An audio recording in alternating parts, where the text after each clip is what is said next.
The room was white. Too white. Not the sterile, clean kind of white you see in hospitals, but the overwhelming, suffocating kind that makes your eyes ache and your heart race because nothing in it makes sense. That I lay on the cold floor, chest open, ribs parted like gates.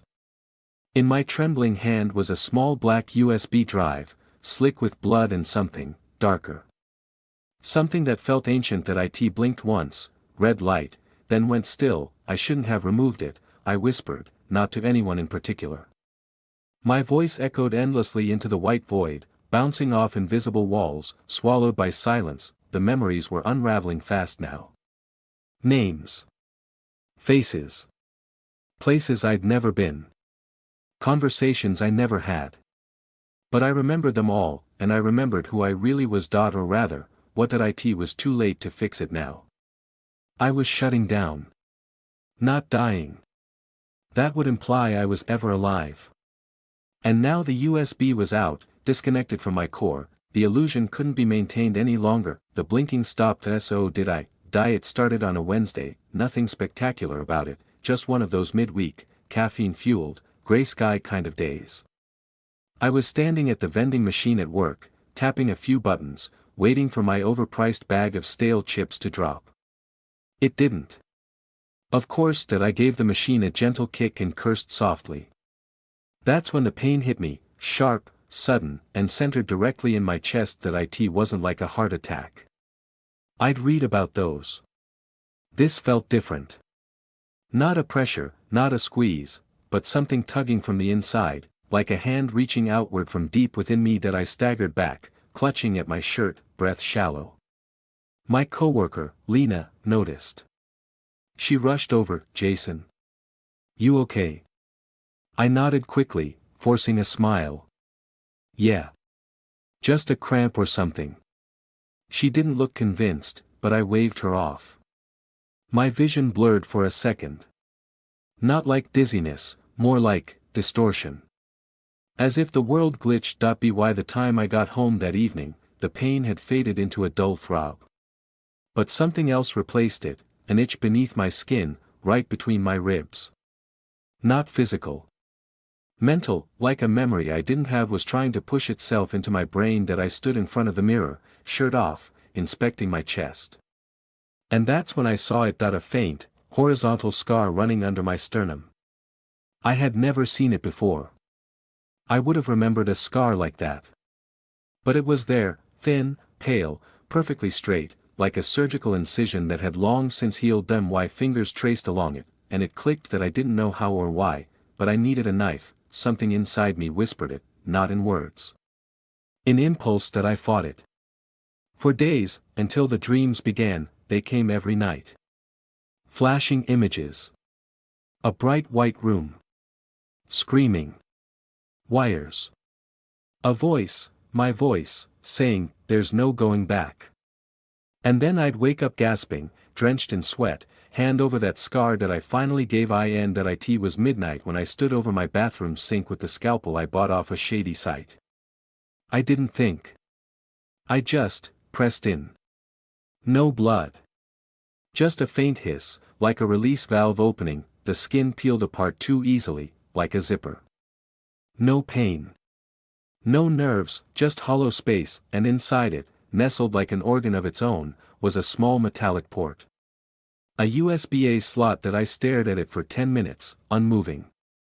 Then I fainted. When I came to, I was still alone, still in my bathroom. Still unbleeding.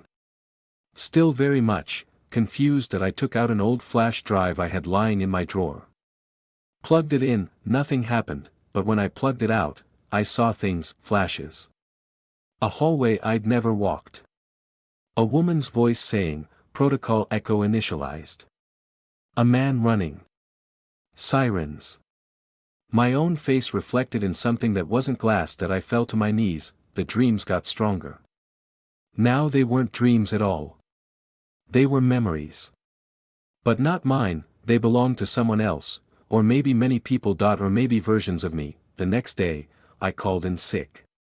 I drove to the only place that felt right, even though I'd never been there. An abandoned research lab 40 miles out of town. No signs. No name. But my GPS took me there like I'd programmed it that I parked. The gates opened. No one stopped me. Inside, the place was ruined, dust, debris, vines pushing through concrete cracks. But in the main hallway, I found a terminal still powered that IT greeted me by name. Welcome back, Subject 7. Ready to continue integration? My hands shook. I typed back, who am I? The screen blinked. Then lines of text began to flow, you are Jason Cross. You are a biodigital convergence prototype. You were created in 2027 to test the theory of stored consciousness. Your memories are synthetic reconstructions of multiple pasts.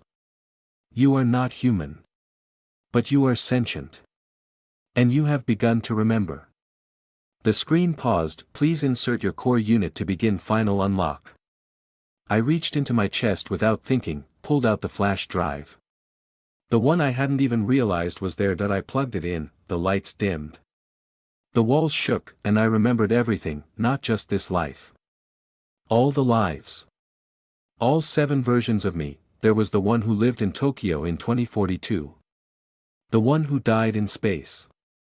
The one who fell in love with someone who didn't exist, every death. Every glitch. Every reboot, each memory was stored, categorized, time-stamped that I wasn't Jason. I wasn't even real. I was a vessel. A living experiment to see if consciousness could evolve if fractured across realities, and now, they had all come home that I in my head, I heard the others. Whispering. Laughing. Crying, some wanted control, some just wanted peace. The lab collapsed that night. I barely escaped. I ran until sunrise, USB drive in my hand, heart pounding even though I had no real heart at all that I knew what I had to do that I had to end it so I waited. I found the white room again. The one from the dreams. It wasn't a dream at all, it was the reset chamber that I laid down. Plugged myself in, and began deleting the lives. One by one. Until there was only one left. This one. The one where I finally understood who I was, but before I could delete it too, something changed. The USB began blinking on its own, uploading, not deleting, and that's when I understood the final, cruel twist. This wasn't about storing consciousness. It was about harvesting it. That I was never supposed to delete anything. Just collect that I had been doing their work for them all along, and now, they had enough. The upload finished, the drive ejected itself, and my body shut down. That's when we returned to the beginning. To the white room. To the open chest. To the blinking drive. To the silence. To the end. Or maybe, to the real beginning. That I stopped sleeping after the third dream, not because I didn't want to. But because every time I closed my eyes, I found myself inside someone else's life. The memories weren't dreams anymore, they had texture, depth, emotion. I could smell the oil burning from an old diner grill. I could hear a lullaby in a language I didn't know. I felt the sting of heartbreak over people I'd never met. When I'd wake up, I'd find myself crying, laughing, panicking, and I never knew why. Lena at work started noticing, "You okay, Jason? You've been different lately." Different, what a useless word. How do you explain to someone that you might not be real, that your thoughts might not even be yours? I smiled and shrugged it off again, pretending to sip my coffee, though I couldn't taste it anymore. That weekend, I drove to my parents' house. They lived in the suburbs, quiet, peaceful, familiar. Or so I thought. That as I pulled into the driveway, I stared at the house, confused. There was something off. The front porch light blinked every 4 seconds, but I remembered it blinking every 2. The wind chimes were shaped like stars, but I remembered moons. The garden gnome had a green hat now. It used to be red. Or did it? I rang the bell. My mother answered. "Jason," she smiled. "It's been so long. Come in." Her hug was warm, but it felt staged. Practiced. Like a well-rehearsed line in a play. "Mom," I said slowly, "do you remember when I broke my arm falling off the swing?" She frowned. "Swing?" I nodded. "In the backyard. You took me to the ER. I had a blue cast." Her smile faltered for a fraction of a second, then returned, oh yes, of course. The swing. Silly me.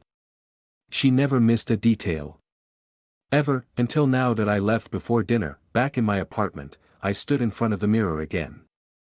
Shirt off. Scar visible. My fingers itched that I didn't open it that night. I just sat on the floor, staring at myself, wondering if I was looking at a man, or a product that in the days that followed, I started testing the limits of my world that I'd walk in the opposite direction of my daily routine. Take turns I never took. Sit in random cafes and just watch people, they repeated that I started recognizing background faces. A man in a red beanie always reading a newspaper. A woman in a blue coat feeding pigeons. They showed up in multiple places, sometimes even in different cities, same expressions. Same clothes. Same movements, were they even real, or were they part of the simulation? I started filming them. Taking photos. But the files would disappear. My phone would restart randomly. Photos would blur.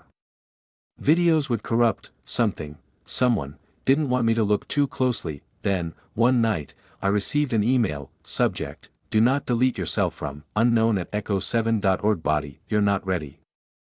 Removing the core will collapse the bridge. Let the lives complete. Let the upload finish. Do not remove the drive.no attachments. No links. That I stared at it for hours, and then I did the exact opposite of what it told me. That I sterilized my bathroom, laid out the mirror, held the scalpel, and made the cut. The drive, if that's what you could even call it, slid out from inside me. It was small, black, matte, and warm to the touch. No blood. Just silence. Plugging it into my laptop was like tearing open a floodgate. My screen flickered. Lines of code appeared. And then, video, footage of me. In other places. Other decades. In the 1950s, wearing a fedora, speaking in an accent I didn't recognize. In a bunker during a war that never happened, dancing on a moon base, kissing a girl in the rain, her face half digital, half real, footage that couldn't exist, and yet, there I was, sometimes a hero. Sometimes a villain. Sometimes nothing at all, and always alone. There were folders labeled with names I didn't know, Echo 3, Nova 4, Crystal 9. Inside each folder, entire lives. Photos, audio logs, journal entries, even memories written like novels. Some of them ended suddenly, corruption detected, others ended with a single file called shutdown.txt. Each of them contained one phrase, I remembered too much. I sat in my dark room for hours, the drive still blinked. I heard whispers. At first, I thought it was coming from outside, then I realized, it was coming from the speakers, multiple voices. Layers, male, female. Robotic. Childlike, all saying the same thing, upload complete in 7 days. I yanked the USB out, silence, but inside me, something was now missing. Something, essential. Like I had removed my soul. Over the next few days, I began to fall apart. Literally. My skin developed static flickers. My reflection delayed by milliseconds. I walked past glass and saw my face warp, like low-res compression. Sometimes, people wouldn't see me at all. A barista took orders from the person behind me like I wasn't there. A cab drove through me like a ghost. Lena called, panicked. Jason, where have you been? You're missing. I responded. She didn't hear me. I screamed. She didn't flinch. I tried to touch her. My hand passed through hers like vapor. I was phasing out, because the USB was out. I had disconnected the bridge between my consciousness and the central host. I wasn't real. Not anymore, unless I reconnected. I made my way back to the white room. I don't even know how I got there. 1 minute I was in my apartment. The next, I was standing at the foot of a white hallway I'd never walked in my current life, but somehow remembered in perfect detail. No doors. No signs, just a single console and an empty chair, and beside it, a message scrawled into the wall, etched with something sharp, desperate, don't upload. Destroy it. Too late. The USB blinked in my hand, red light. One flash. Then two. I sat in the chair. My chest was open now, like someone had already done it for me. There was no pain. There never had been. There never would be. The USB clicked into the port. Uploading, I screamed. Not from agony. From realization, this wasn't about me, that I was never the experiment, that I was the data, and now, they had what they needed. The screen blinked again. Uploading, 7%. The whispers came back, not from speakers or machines, but from within. That I heard a version of myself shouting in Russian, another crying in French. One laughed, loud, mad, disconnected from all reason. Another pleaded softly, don't let them take us. The data wasn't just going up, that IT was waking up. That I gritted my teeth, trying to resist. If I still had the will to. The chair restrained me, though I never felt it move. My hands lay perfectly still on the armrests, my legs gently pressed down by unseen force. A tear rolled down my cheek, and I could feel that. The tear was real, but what made it real, was its sadness. Was it programming? The voices inside grew louder. They began arguing. This life was mine. You hijacked it. You always do. I had a daughter. You erased her. None of it's real, don't you get it? Uploading, 22%. And then, a flicker of memory. Not mine. That a lab. A woman in a white coat. Her eyes were kind, but tired. She spoke to a camera. Echo, 7 has stabilized. His mind is forming connections faster than any previous build. But the cost, the emotional cost, may be too high. If he ever realizes the truth, pause. Her mouth trembled. If he ever remembers all of it, it could destroy every identity within. That woman, that I knew her name danced on the edge of my mind like a secret I'd never meant to learn. Amelia, she wasn't just my creator. She had loved me. Not this version, perhaps, but one of them. Maybe multiple. Maybe we had been together in Echo 2. Or married in Echo 4. Or enemies in Echo 6. Uploading, 38%. I tried to scream her name. No sound came out. That I could see her now, flashes from multiple angles. As a scientist. As a lover. As a mother. As a villain. As a program. What was she? Who was I to her? And why did the memories carry both warmth and terror? In one version, she smiled as I played piano. In another, she pulled the plug as I cried out for help. Uploading, 55%. The room began to shake. My skin shimmered. That I looked at my hand. It flickered, bone visible beneath the glitching layers. My fingernails pixelated. The USB drive pulsed in rhythm, now red, then violet, then a blinding white. Suddenly, the white room cracked. That IT shattered like glass, and I was no longer sitting. That I was falling, through voids. Through timelines. Through memories. I saw myself as a boy, sitting by a pond, feet dipped in water, laughing. Then I was running through a war zone, dodging digital missiles, leading code soldiers through wireframe ruins. Then, I was sitting on a beach beside Amelia, our fingers intertwined, the sky flickering as the simulation prepared to shut down. A whisper passed through me. Choose. One life. One memory. Anchor it, or vanish. Uploading, 72%. The lights surged. I screamed. Every version of me screamed. Thousands of lives, overlapping, merging, fighting for one final breath. And I made a decision. That I held on to one memory, not a grand one. Not romantic. Not heroic. That IT was the day I sat in the rain, alone, outside a bookstore, reading an old paper journal I'd found. That IT was real. It felt real. There was no simulation. No glitch. Just words. Rain. Silence. That I focused on it. That I grabbed that memory like a drowning man grabbing a rope, and everything stopped. Uploading, paused. The room reformed, but different now. That IT was the bookstore. The very one. That only this time, Amelia stood behind the counter. She didn't speak. That I approached. She smiled. That I looked at the USB in my hand. It was no longer pulsing. Just humming. Is this who I am? I asked her. She nodded. It's who you became.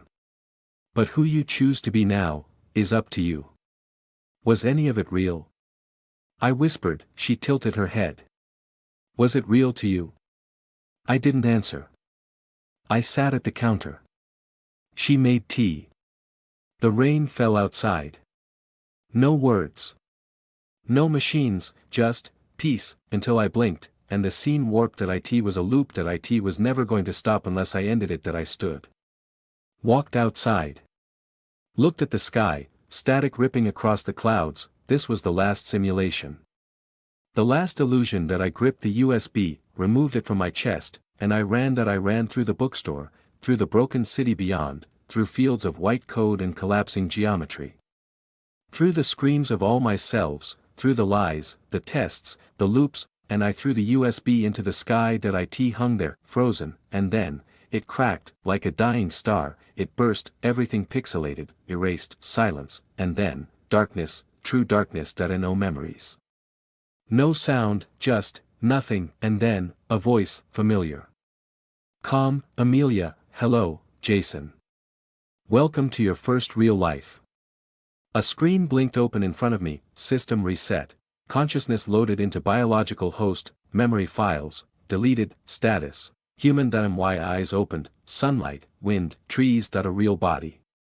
A heartbeat, and tears, not ones I was programmed to cry, real ones that I didn't remember anything before this moment, but that was okay, because this was mine, and I would live it, every second of it. The first life that came back to him after the reset wasn't the one he expected. It was cold, metal walls. Dim blue lighting. An endless hum of something mechanical vibrating through the floor.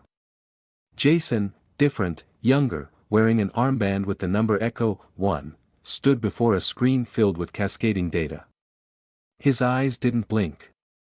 His hands moved automatically, calibrating something with surgical precision. Behind him, a voice crackled through the speakers. Calm. Detached. Testing, run scenario 48 again. This time, slow the emotional decay threshold.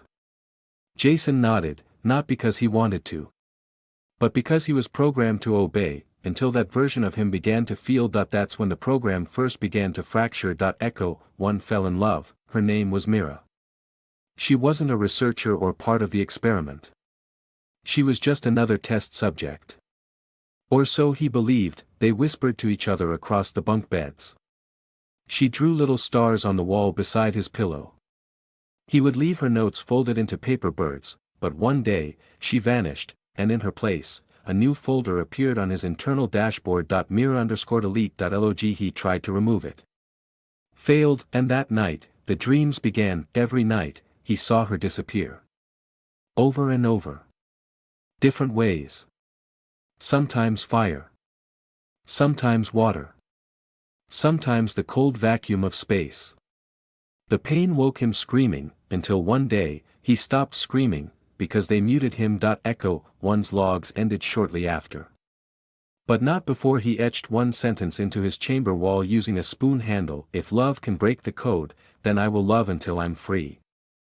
The memory faded into white. Jason sat up, gasping, present day again, real wind against his face. Real sweat. Real heartbeat, and yet, echoes of old lives were dripping back in. Uninvited. Out of sequence. But now they carried something new, emotion. A flicker. A second life. He was underwater, submarine glass curved in all directions. Fish glowed with bioluminescent pulses. Jason sat alone, playing a cello as the sea swirled around him. No mission.